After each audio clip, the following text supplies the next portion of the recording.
Have you ever lost a game of chess to someone over 20 years younger than you? That just happened to me last night. I had the opportunity to play against Grandmaster Andy Woodward, who is only 14 years old. He was, I believe, the 10th youngest Grandmaster in history, an incredibly talented player, and I had the privilege to play against him in round number 5 of the tournament last night. This was an OTB tournament, over the board tournament that I went to. But wait, there's more, because in round number 3, I had the opportunity as well to play against Grandmaster Jeffrey Xiong, who's rated 2715. His chess.com blitz rating is over 3100. Another incredibly talented player. I'm going to show you both of these games as well as all of the other games that I played in this tournament. It was a 5-round tournament, like I said, over the board, so I was actually moving pieces. 15-minute time control, which is pretty quick. It kind of feels like a slow blitz, or like a slow blitz game, basically. Like, kind of quick, but you can think a little bit, but not too much. The eval bar is going to be on there so you can see what's going on. Let's just jump right in to round number 1. And by the way, I was the number 4 seed in this tournament, which, you know, kind of sounds good, but really the gap between me and the two grandmasters, Jeffrey and Andy, that I'll show you later was so huge. But anyway, number 4 seed, if that means anything. Okay, I was playing the first round against Ryan Sexton. Let's go. I was playing as black. He played e4. I played the Scandinavian. Played knight f6. This is what I've been playing recently. Didn't really feel the need to change it up. Bishop to g4, the Portuguese variation. For those of you who follow my live streams, you've seen this a lot. And he just goes with bishop to e2, which is totally fine. I traded it, and I recaptured with the queen, and I am attacking the pawn on g2. So, for example, if he decides to attack me with the knight, I probably would grab this pawn. Yes, he's going to play rook g1. I probably would just be greedy and take some pawns. It's a little bit risky because there's bishop f4, and I don't know exactly what's going on, but we didn't have to even worry about that because after queen takes c5, he simply castled and defended the pawn, so there was nothing to grab there.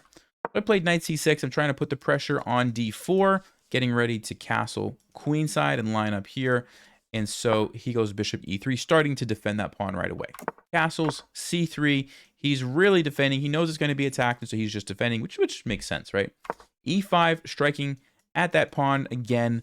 And now he plays the move queen to b3. Now, queen to b3, obviously he's trying to trade queens, but what I noticed is that once I recapture, if this pawn takes, there's going to be some weaknesses to the pawn structure. And so I decided to actually take here first. I wanted to see which way he was going to take, because if he is going to take with the pawn, now I'm going to be much more likely to trade the queens here to really mess up the pawn structure. And if he decides to take me, I was pretty happy with probably just recapturing with my knight. Now I'm hitting the bishop, and I felt pretty comfortable with this. So he did take with the pawn, which allowed me to trade, and this is what I was talking about. You can see the double isolated pawns usually are a weakness. This is an isolated pawn, also generally a weakness, and so I was pretty happy with just trying to make this my plan for the rest of the game, just target these weak pawns. Okay, so I played the move g6, and, you know, usually when you have a place to develop your bishop to, you just go ahead and develop it. You don't need to, like, do something fancy like this. But in this case, I was like, well, do I really want my bishop sitting on e7 or d6 or b4? Maybe, but I really thought I wanted it to attack the pawn. And so I felt like it was worth the extra time to play g6 and put it on g7 just to line up here. You have to be careful because you do create these weaknesses, but I was thinking that if he goes here, I'm just going to defend. He doesn't have the knight ready to go to, like, put pressure here and do anything there. And so I wasn't, like, super concerned with that. So g6, he goes knight c3, bishop g7. h3, I played a6 because I wanted to shut down this rook, and I wanted to potentially be able to use my knight without having to worry about the rook taking here and then kind of coming in like this. So rook to d1, he's getting ready to defend the pawn some more. Rook to d7, I'm going to just double up and just keep piling on that target. And he plays the move rook a4. Now, this was actually a pretty good idea, I thought, like using this rook as a way to defend. And there's also an idea that I didn't even really consider, this pawn going to b4, which showed up, I think, the next move.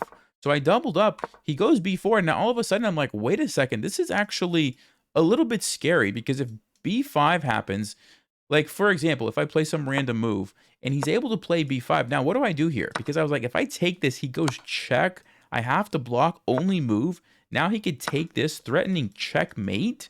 I'm like, this doesn't look like a good position for me. Now, it's not going to be checkmate. I can, like, play maybe b6 or c6 and escape. But still, this is, like, really awkward. And all of a sudden, I think white's actually better. You can see Stockfish kind of agrees with that. So I was a little bit concerned when I realized, like, man, this pawn actually going here is a big deal. You know, I can't really stop it because he just takes me, comes in this way. So I decided to play knight d5, just try to put the pressure on, and maybe, I think my plan here, if he played it, was going to be to just drop back and defend like this, so that if, for example, he takes, I can just maybe recapture, and I thought this was how I was going to try to kind of survive this attack. But yeah, it was kind of an annoying move that just sort of came up out of nowhere. So I played knight d5, and I think he didn't actually, yeah, he traded here, attacked my rook. I went back, and again, I was really expecting the move b5. I don't know why. He didn't go for it. He played bishop to g5 instead. And even though it looks like it attacks my rook, I'm actually pretty happy to see this move because I can play f6 and gain a tempo. Okay, the bishop now has to move. He doesn't have time to play b5 and create these annoying threats against me. Has to save the bishop. And now I just have 3 attackers on the pawn, and he only has 2 defenders. So I felt like this was kind of the first critical mistake where I really felt pretty good about it. But prior to this, I think Ryan was playing a pretty nice game, to be honest with you. So he goes king f1. There's some tactics here where I can move my knight with check and then hit the rook. And so he wanted to get out of that, so he plays king to f1. I played the move knight to f5, trying to trade off this bishop, because I felt like this bishop is actually pretty well placed for white. And if I can get rid of that, I think my bishop's going to be stronger as we get, you know, closer to the end game. And so knight f5 kind of does that, because I'm threatening here, but I'm also threatening this, and he can't really save the bishop. Because if you try to save the bishop, you're just going to lose your rook. And then if you try to trade first, which is what... No, he didn't trade in the game. But if he would have traded, I had this in-between move to trade off there. And then I was actually going to take with my king. And the reason I was going to take with my king, I believe, was because after b5, it's kind of awkward. Because look at this. That's just checkmate. Okay, I didn't want to set myself up for this. So since I can't take it, what do? I have to do something else. I don't know if I just try to go on the offensive, but then he's going to take here, and I'm like, I don't know. It just felt like what this white rook is getting kind of aggressive, and I just didn't like the look of that. So all that to say, I was going to just take with the king, because now if you go b5, I just take it. There's no checkmate, and I'm much happier with the position. My king probably needs to go towards the center anyway at some point. So that was what I was thinking. But in the game, he decided to not trade the rooks and went rook to e1 instead. I still went ahead and traded off that bishop. I felt like it was a powerful bishop. Let's go ahead and get rid of it. Rook to d4. I was getting a little bit lower on time. Remember, 15-minute games is pretty quick. Okay, but now we're already on move 23, so we're kind of running out of time at this point. I don't remember exactly if it was like 5 minutes on the clock or something like that. He goes rook to e7, and usually this is a big deal. Okay, usually a rook on the 7th rank is a big deal, and you have to kind of stop that. But I noticed that this rook was kind of off to the side. The knight doesn't have a clear path to attack me, and I didn't want to just go back and forth and do something like this and just repeat moves. So I decided to go bishop f8. Let me go back to the game here. Bishop f8, giving up this pawn so that I can counterattack over here. Takes, takes. And now I actually have a threat. If you guys would like to pause, here's a good moment. What is my threat? Assuming that white just plays a random move like h4 or something, what is my threat here? Well, the answer is I'm going to take the knight. And when I take the knight, he can't recapture because his rook is hanging. But if he tries to trade the rooks first, then I take with the bishop, and at the end of the day, I win a piece. Okay, so that was the threat on bishop to b4 that he has to deal with.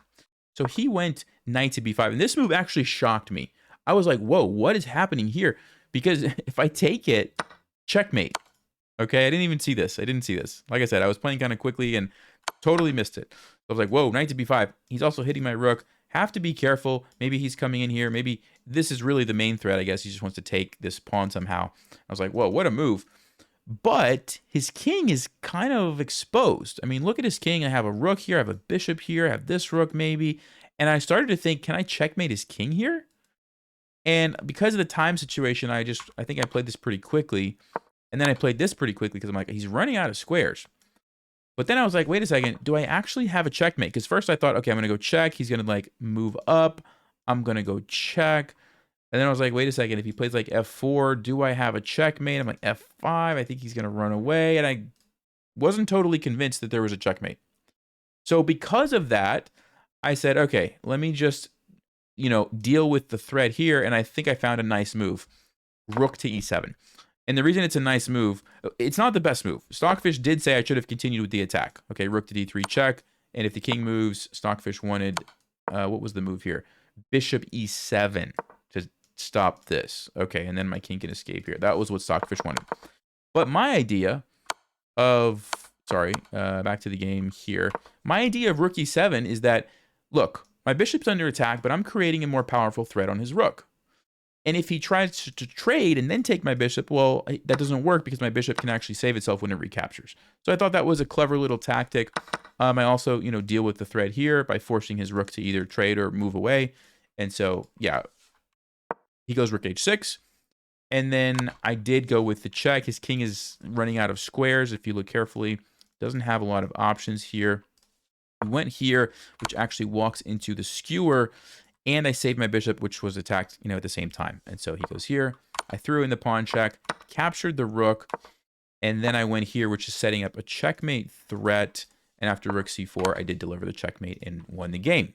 So off to a good start. I think it was a pretty well played game by Ryan, but I did get him at the end there as the time pressure kind of crept in. And so that was round number 1. I now have 1 point. Let's jump on to round number 2. Round number 2, I was playing against Sully. I'm not sure if I'm pronouncing that correctly, but he's rated 1140, and I was white. Let's go. I played d4, and I've been wanting to play this in a tournament for a while. I've been playing it online a lot and kind of enjoying the positions that I've been getting, and so I thought, let me just stick with it for this tournament and see what I can do. Blackmar, Daymar, Gambit. He turned it into a Caro-Kann, which I'm pretty comfortable with, so I just played my normal Gambit here with bishop c4. He goes e6, which is fine. It's a passive approach, but it does shut down the diagonal here. f3, he took it. I brought the knight out. Knight f6, I castled. Basically, when I play this opening, I just develop my pieces very quickly and try to attack early. Bishop g5, bishop e7. Queen e1, pretty common idea here to swing the queen over this way if they castle. And sometimes, you can put pressure in the center, but generally speaking, the idea is to bring the queen over here somewhere. Knight to b6 attacks my bishop on c4, and I decided, okay, let me just go back. Knight comes in, and now I brought the queen over. I understand he hasn't castled yet, but I still felt like it's applying pressure along this diagonal, clears the way for my rook to maybe come here if I want, and so I just felt like that was a good square. Oh, also defends the pawn on d4, which sometimes can be a target, so I felt like, yeah, that's a good place for my queen to be. He trades. I took back knight to d5, and he's just trying to kind of trade off all the pieces. And I didn't really want this, right? Because when you play a gambit where you give up a pawn, you don't want to just let your opponent trade all the pieces and go into an endgame, because you're going to go into an endgame down a pawn, right? That doesn't really make sense. So I was like, okay, how do I, not just takes. Like, that's not what I wanted to do. I said, okay, let me just play c4, put the pressure on the knight, let him take me, then my knight will be able to jump in and unleash my rook, which is kind of what ended up happening. He did take, I did recapture, and now there's a very serious threat here on f7. This is one of the ideas, right, of why you would sacrifice this pawn on f3, because you open up the f file, you can use it to attack. Okay, he goes knight to b4. First critical mistake, you can see the eval bar there, and the reason is because he doesn't deal with the threat on f7. So Stockfish wanted h6 to immediately put the pressure, and this is actually, I don't know what I would have played against this. That's kind of a good move, because I can't move my knight really because the queen. So for example, move like this, just blunders the queen. And if I take his knight, he's going to take me with his queen.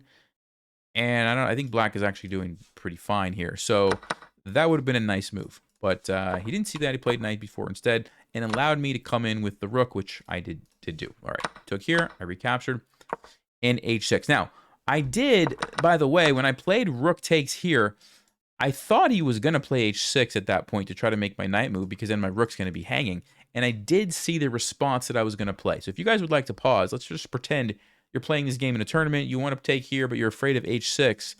What move would you play in that situation? All right, if you had a chance to look at that. So the move that I had come up with, which is the best move here, is rook takes g7. And the reason that's such a nice move is because, first of all, you can't take here because the rook is hanging. So really, when black played h6, they were threatening to take it with the queen. So what rook takes g7 does is stop that. So essentially, I've stopped both captures of my knight by grabbing this pawn. And at the same time, I'm exposing the king and getting ready to hopefully checkmate. He goes king to f8, attacking my rook. Good moment for you guys to pause. What is the best move here for white? Get a chance to look at that. It's queen f4, which is actually a checkmate. I didn't see it immediately. I was first thinking about going like queen h5, trying to come in this way, but then I was like, oh, I can actually threaten the same thing, but it's with a check, which is even better. And the reason we don't have to worry about the rook, he did take it, is because queen f7 is just checkmate. Okay, and there's no other moves. If you block with the queen, I just take it, and then there's a checkmate here. And if he goes over here, that's just checkmate. There's just no other moves. So I won the second game. I had 2 points at this moment. And we go into round number 3, where let's just say the competition gets significantly more difficult. Grandmaster Jeffrey Xiong, if I'm pronouncing that correctly, 2715. Now that is absolutely absurd, guys. 2700 is ridiculous. This is, by the way, this is not chess.com rating. Okay, this is his actual USCF rating is 2715. All right, that's insane. So my strategy was to try to put up a fight as best I can, try to stay even on the time, because I knew that if I got way behind on time, I wasn't going to have a chance later in the game. Maybe that wasn't the best strategy because, well, I'll just show you the game, but let's just see. So he plays d4, and I decided I was going to play the Owens defense, just trying to find something to mix it up a little bit. I didn't want to play like the mainline openings because I'm not an opening specialist, especially against d4. Figured he would have much more knowledge than me, and so I thought, let me mix it up a little bit. So bishop to b7, he goes bishop d3, e6. If they defend with the knight, I like to bring out my bishop on b4. This is kind of the idea. He didn't do that, okay? So he never gave me the opportunity to pin that with my bishop because he never put the knight on c3, or not until later. He goes knight f3, and so knight to f6 is generally what I like to do. If they push right away, I was going to jump the knight in, probably to e4, and queen e2. You could play like d5 or f5 to try to hold on to the knight, and, I felt like maybe this could lead to some interesting positions. He didn't do that. He actually just played queen e2 right away, just defending. And here I was thinking, okay, I need to strike at the center. I don't really know the theory here. I haven't studied like in depth all these lines, but I know that at some point I should strike at the center. And so I thought, let me go with c5. I don't think this is really a great approach. Let me see, has it been played? Yeah, it looks like d5. Actually, it's been played a few times, but I guess d5 is the more mainline move. But c5 has been actually played a few times, so maybe it's not that crazy. Anyway, c5, he went d5, and I decided to do something here, which, the position, you can see the eval bar there. Stockfish doesn't really love this, whatever I do here, but I decided to trade. I knew that I was putting my king in danger, okay? I knew that I couldn't go bishop e7, because this is a pin, and he just pushes the pawn, and now I can resign because I lost a piece. So I knew that I was going to go queen e7 and trade queens. I was basically committing to this. And I didn't think it was going to be as bad as it actually turned out. So, yeah, it's just, I thought, okay, I'm going to get into kind of a defensive position, but I thought maybe it's something I can hold on to. So I captured here. He took with the king because he wants to bring his rook over. And here's the problem for me, guys. Here's the problem. Where do I develop this bishop to? Because if I go bishop d6... then I'm worried about the knight probably jumping in and harassing me. Maybe this was one of the better options because what happened in the game you're going to see in just a second. But it felt like a weird, awkward square for the bishop. Okay. E7 is also kind of awkward because once the rook comes to E1, now I have to worry about this. And there's not a good, easy way for me to deal with that because it happens so fast. So that was another thing. But anyway, I played D6. I didn't want to allow him to have this option, especially after like bishop f4, because if this pawn gets pushed here, I'm just so cramped. So I felt like, all right, let me do this. I was also trying to play quickly, again, to stay at least even or a little bit ahead on the clock. Plays rook e1, and now I have to worry about this, okay? Now, I played bishop e7. Stockfish says that the best move here is to go h6 to stop the knight from coming in. That's the first thing. And then when the king goes back, move my king this way. And the idea is to, like, at some point in the future, use it to support these pawns. So, for example, if I have to play, like, a6 to keep the knight out, and if he ever attacks me here, I can use my king to defend. And this weakness, the knight can't take advantage of because I've stopped it with both of my pawns. Okay? So that's why you play h6, and then you run the king over here. This is kind of what Stockfish said I should have done to try to hold on. You can see it's still not a great position for me, but at least it's something. Okay? I didn't see that idea, so I just played bishop e7, and I knew that I was going to get pinned, and I knew that the bishop's coming to d6, and I just was planning on tucking my king here, and I thought, all right, I'll put the knight here, I'll put the king here, and, you know, I didn't really see exactly how bad it was going to be until it was too late, okay? So, knight b to d7, Bishop to f4, so he's threatening to take this. Don't really have too many options here. I have to move my king one way or the other. I guess Stockfish likes this way a little bit better. I didn't like that because I thought there's going to be problems maybe here, but I guess this was slightly better.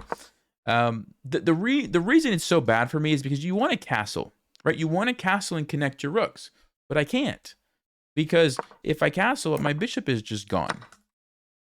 So that's why this rook attacking my bishop and pinning it is so annoying.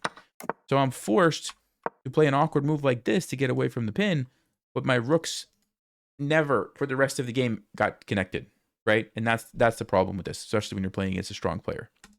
So king f8, he goes h3, which you know, he was thinking I think for a little while here, and he played h3. I was like, interesting move, and then I realized I guess he really wants to make sure that he keeps this bishop, because like for example, I guess if he plays knight c3, there's maybe this idea of knight h5 where I try to go after the bishop.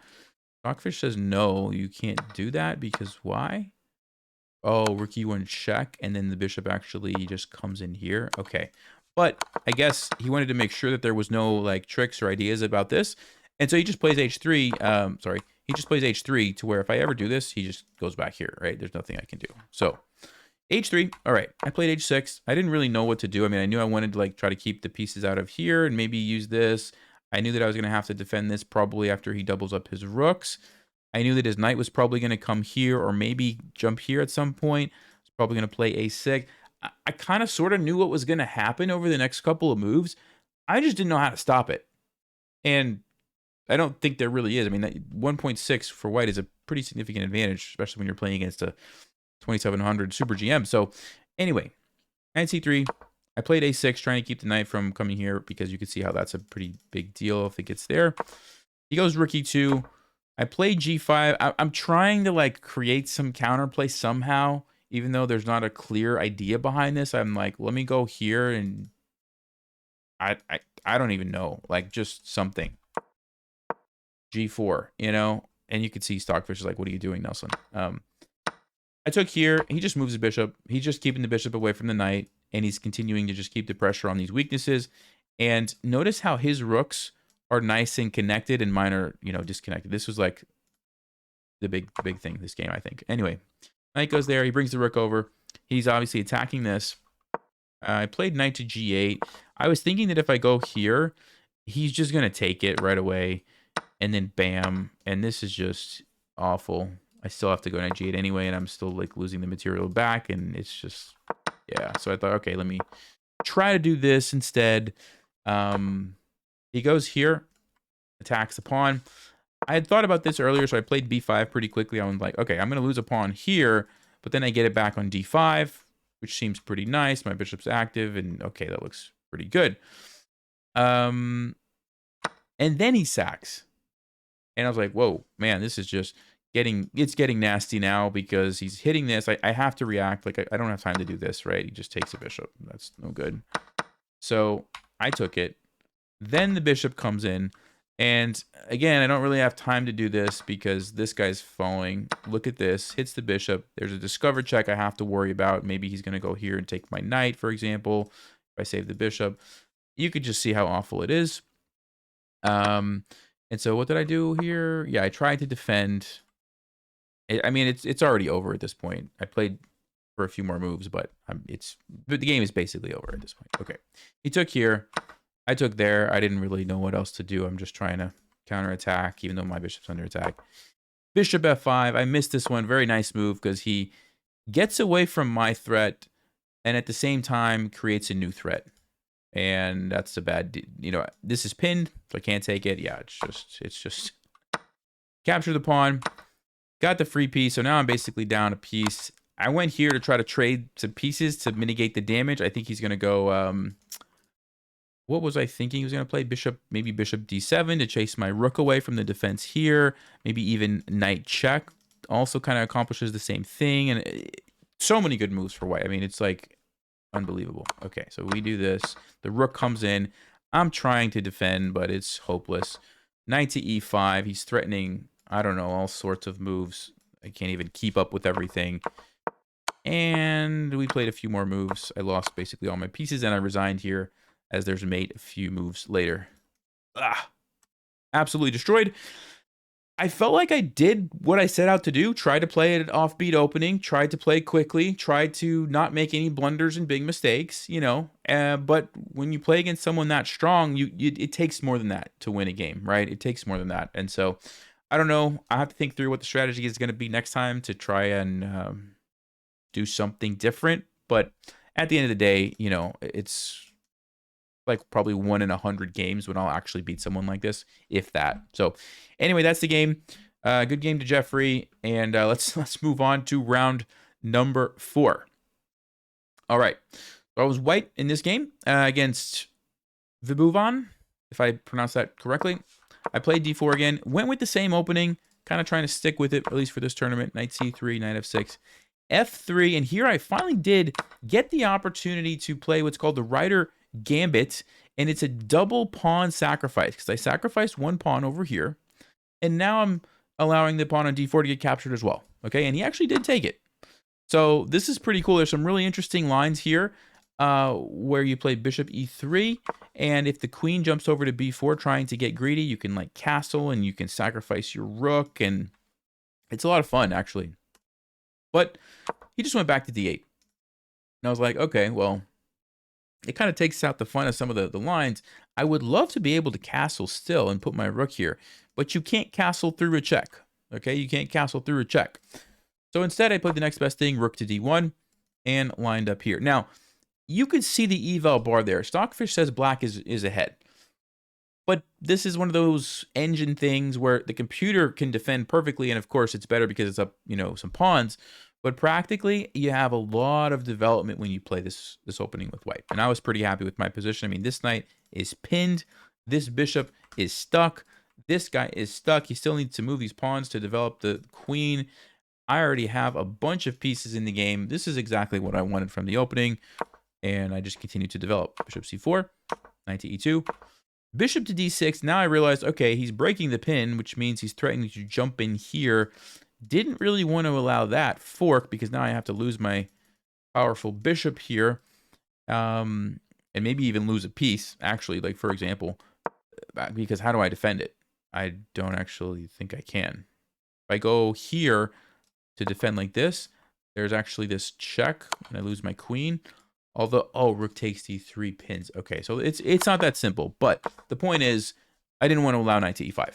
Okay, so what did I do here? But yeah, bishop d4.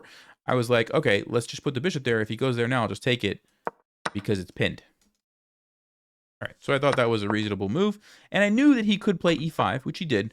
But I said, okay, if he plays e5, I'll just go back. Now the knight can't jump there. And more importantly, the bishop is unleashed along this diagonal with the open F file. I thought, okay, this is starting to look like it might be pretty nice. So bishop went back. He plays queen e7. Bishop g5. I'm pinning the knight and threatening knight to d5 here. And he decides to play h6. Now, the problem with h6 is it allows me to play knight to d5 right away. I don't have to worry about that because of the pin. Okay, and obviously a queen is more valuable than a bishop. So black says, okay, let me go back to d8. I went back, and he plays c6. Now, at this point, I was like, okay, is there some kind of a tactic here? Because whenever you have multiple things that all fit together, a lot of times it's a signal that there's a tactic. So what do I mean by multiple things that fit together? There's a pin. There is a hanging piece that I have a discovered attack on here. I move my knight somewhere and attacks this. There's a diagonal here with the bishop, which could expose the king. My queen is in a nice aggressive position. I have more development. Like all of these things, I thought maybe there's some tactic here. So I was looking like, can I take and win the bishop? Can I, take this way? Can I? Just didn't see anything, right? Because the issue is whenever I take this, his knight always recaptures and now it's defended. And I just didn't see a way around that. And I think Stockfish agrees with me that, yeah, there's not really any amazing move there. And so I just went back, which I guess Stockfish wanted me to go here for some reason. But I thought this was nice because I could maybe use the f5 square. And so that's why I went there. Okay, so he plays e4. Queen back. I just had to retreat somewhere, so I figured f2 was a good square. Queen a5 check. I just blocked it with a pawn. He went back, and oh, there's a nice move here. Rook takes d6. It did not even cross my mind. Let me just see. What is Stockfish? I didn't play this, by the way. Let me just see. What is Stockfish talking about here? Knight to f5. Let's just say the queen goes back. Basically, it wanted me to just sack that and then, like, play on these dark squares, which does look pretty nice, but I didn't see that in the game, and I played knight f5 instead, which seems like a pretty nice move too, right? Attacking this, and if he has to go back bishop f8, that seems like he's just going the wrong way, right? Goes bishop c5, which attacks my queen, and I played the move knight e to d4. Now, you'll notice the eval bar there. I want to show you guys this line. I did not see this at all. In my mind, I was thinking, okay, if I take, he goes king f8, and I don't have anything because I can't take this or I lose my queen, right? I'm like, okay, so what do? I don't want to sack my queen. I could move here. That's just a trade. I just didn't see. I mean, I'm like, I could go here, but why? I didn't see how powerful this was. And apparently, actually, what is stock for saying? Queen f1 is even better than queen f5. Wow. Okay, so let's take a look at this line because I didn't see this. This is where I stopped calculating. I'm like, no, there's nothing here. Queen f1 is what Stockfish says. Sacrificing this so that I can sacrifice the rook, because if the knight takes, you have an immediate checkmate. Okay, that's pretty straightforward. If the bishop takes, you have, oh, it's another immediate checkmate. Look at that. Wow. Wow. So you're essentially getting your piece back right there, and black can't. Well, they can take with the queen, but now you take with the bishop and you get more material, I guess. And at the end of the day, you got more pieces than you lost. Wow. Okay. I didn't see that. I missed this idea of just move the queen because I have rook takes d7 afterwards. I don't think that's an easy tactic to find. So yeah, totally didn't cross my mind. Kind of makes sense if you... It makes sense after I see it, but I don't think I would have seen that. No, not in a normal game. So because I didn't see that, I'm like, okay, I can't do it now. I'll just save it for later. I have to deal with this. What's the best way to deal with that?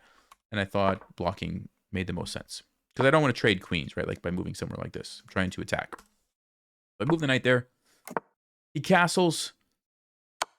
Knight takes h6. I did see this tactic. The idea is this knight is going to be not defended enough after he takes me.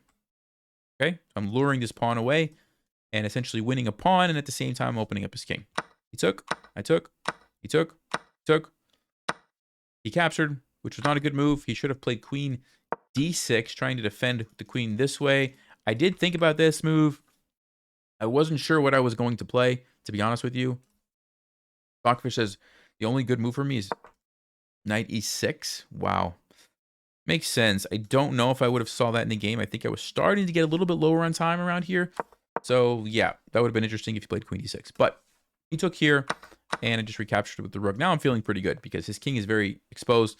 I have an immediate threat here, guys, of queen g6. Look at this bishop. It's pinning the pawn. And so queen g6 is a very real threat that black has to deal with. He goes bishop e6. And if you want to pause, I think this is a nice moment here. What should you play as white?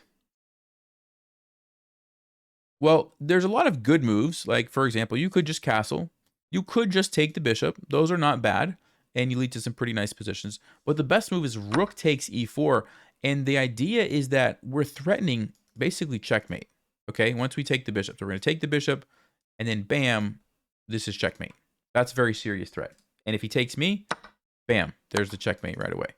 Okay, king moves, checkmate. So that is the problem. That's why this was the best move. I did see this in the game. I was like, oh yeah, bringing this rook over is going to be great. I should go ahead and take this instead of worrying about that. So I took here. He plays rook over, and here I totally miscalculated something. This is what my brain thought. Okay, I'm going to take the rook. I'm going to go check and checkmate. Good game. It's over. He has no way to stop it because you can't block the rook. You guys see the problem with my logic? Hopefully you said, Nelson, when you take this, your rook is pinned. You can't go there. I didn't realize that until after I took the bishop. Okay, I just took it, and then I realized. So if I would have realized that sooner, maybe I would have found the best move, which is just castling, getting the king out of safety. And now you're just totally, yeah, now you're really threatening that, and he can't take you because it's still there, and you're just, everything is good, right? That's all I had to do. But like I said, getting lower on time, I just totally miscalculated. So I captured here. He took, and I'm like, oh, yep, can't do that. That's check. So I was like, well, the only move in this position is to take it. That's it. Okay. He captured me back. I took the pawn. He blocks. And I'm like, oh, wait a second. This is pretty good. I'm going to go here, force the trade of everything. Okay, so for example, this is what I wanted to do. Takes, and now I'm winning. Okay, this is an easy winning king and pawn ending because I have 2 against 1. I can bring my king over, create a pass pawn, and then use it as a decoy or bait, and then run my king over here and take all the other pawns. Super easy, right? So that's why I played rook f1. I'm like, this is easy. I got it. And then he goes queen e7. I'm like, wait a second. I can't force a trade because if I try to take here, I can't. That's illegal. Again, with the pin. If I take here, hoping that he takes me, he's not going to. He's going to take my queen, and I can resign now because I just lost my queen and rook. So I had to take here. Now, the reason I didn't want this is because even though it's probably still a win, we're low on time, and rook endings are notoriously drawish, especially when the king is in like a perfect position to stop the pass pawn, and like I have to figure out, okay, exactly how am I going to win, and not really what I wanted. Okay, and I think at this moment in the game, yeah, I only recorded one more move. I only notated one more move here. I believe I had probably 2 minutes, maybe a little bit less, somewhere around 2 minutes left for the entire game. No increment, no pre-moves like online, and he had, I think, 1.5 minutes maybe or something like that. He was a little bit lower than me, so that's what I was at least comfortable with. I'm like, okay, at least he's probably going to run out of time before me, if that is what it comes down to. But yeah. Totally kind of miscalculated that at the end. However, I'll show you how the game finished roughly. This is just kind of what I remember happening. I think he checked me a couple times, went something like this. I think I went here. I think he maybe brought his king up. I think I started pushing these pawns. I don't think he did initially. And then eventually he played something like b5. And I remember we got like this set up, I think. And then what happened? Let's see. What did I do? I think I went here to clear out his rook so that my king could come into the game. He moved. I don't know if he actually traded or what. I think he might have actually traded it. I can't recall. I think he might have traded it now or maybe a few moves later. But we did end up getting the king and pawn ending, which is exactly what I wanted. Okay, so that was nice. And then it was just a question of something like this where I just like, you know, I don't know exactly how it happened, but basically I did this. Got a pass pawn. And then I just pushed it up the board like this. And then I think probably right here, I abandoned it. Something like this. I went like this. He went here. I went here. He took this. I took this. He went here. I went here. He went here. I went here. Yeah, I think this is almost exactly what happened because I remember I took this like right before his king was there. And, you know, I don't know. I was basically able to win with the pawns. Something like this. I pushed. And yeah, this isn't exactly right because I think I had boxed out his king. But basically, if I was going to play a game like this, it would look something like this. I would position my king. And you have to be careful not to get a stalemate. So I'd probably go, what would I do here? Maybe a7, let him take, check, check, queen.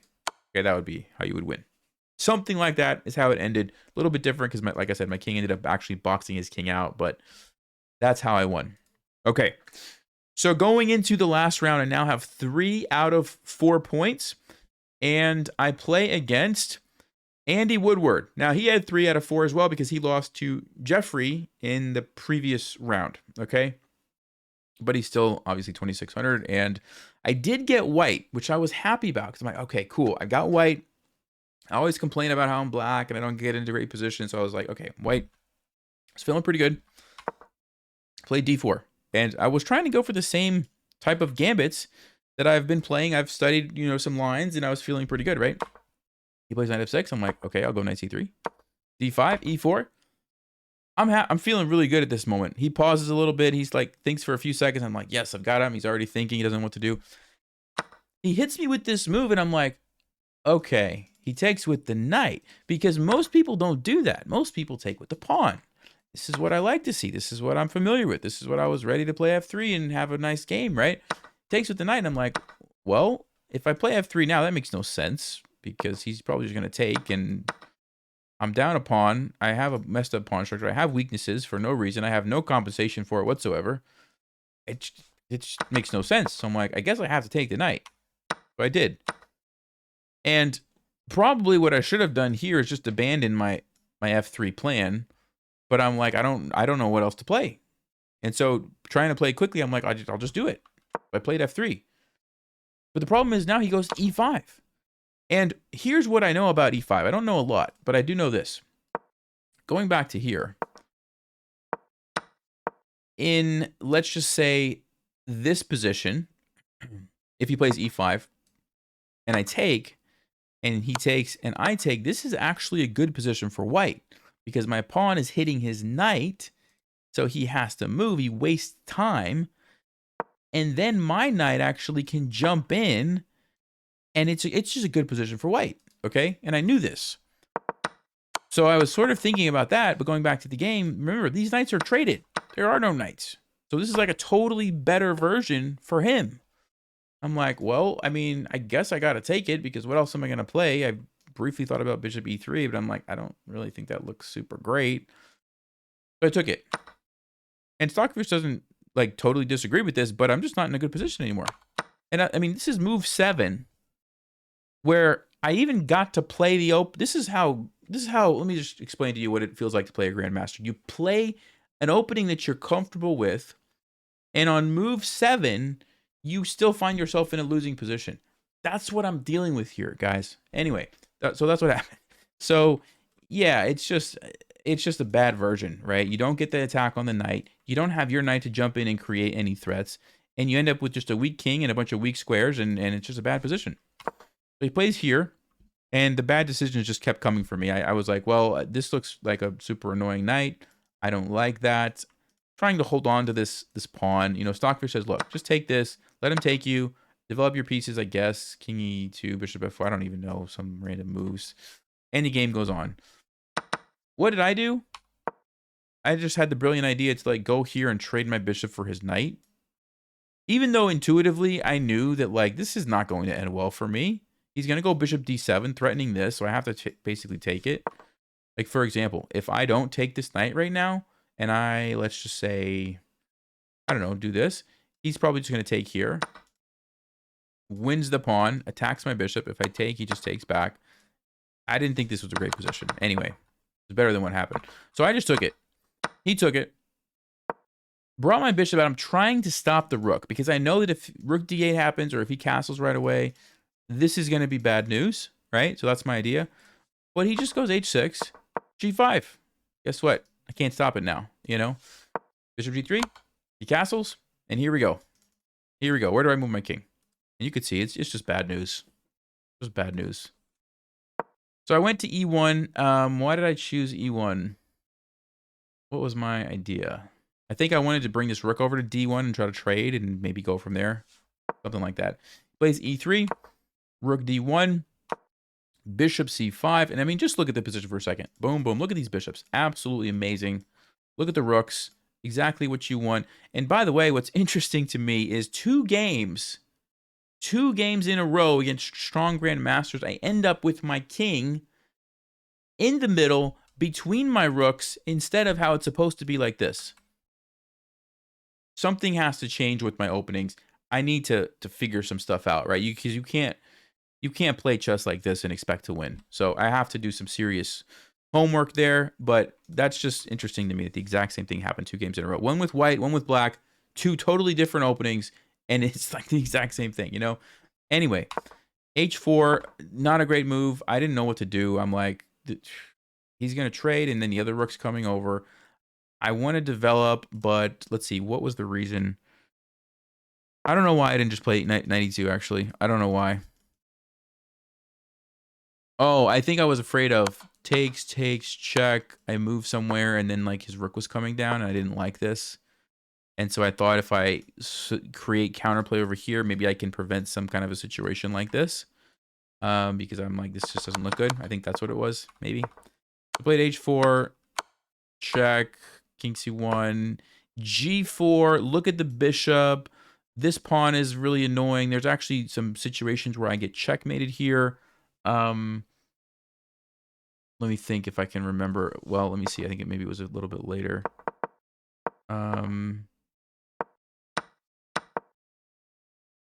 What was I even thinking of doing here? I mean, there's hardly any moves, honestly. There's like hardly any moves.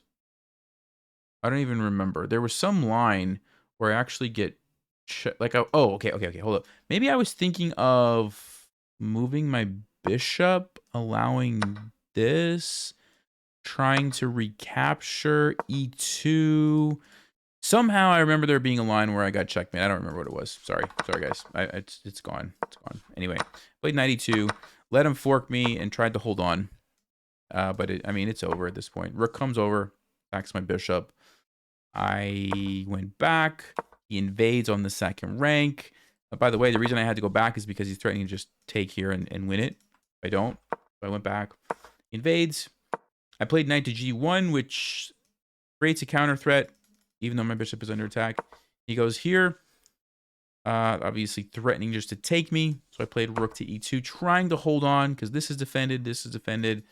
But rook g4 just keeps attacking. I mean, you could just see the position is just awful.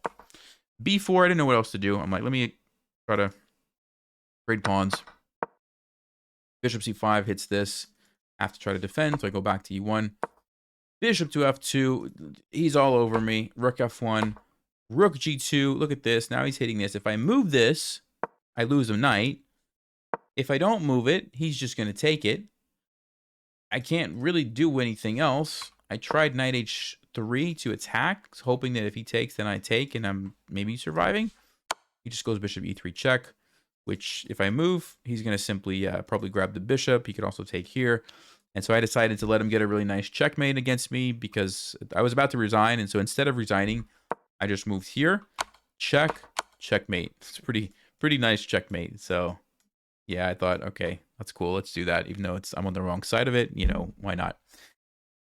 That was my tournament. I was really excited that I got to play the 2 Grandmasters. Obviously, like I said, I have a lot of work to do to even just get into some sort of a decently competitive game.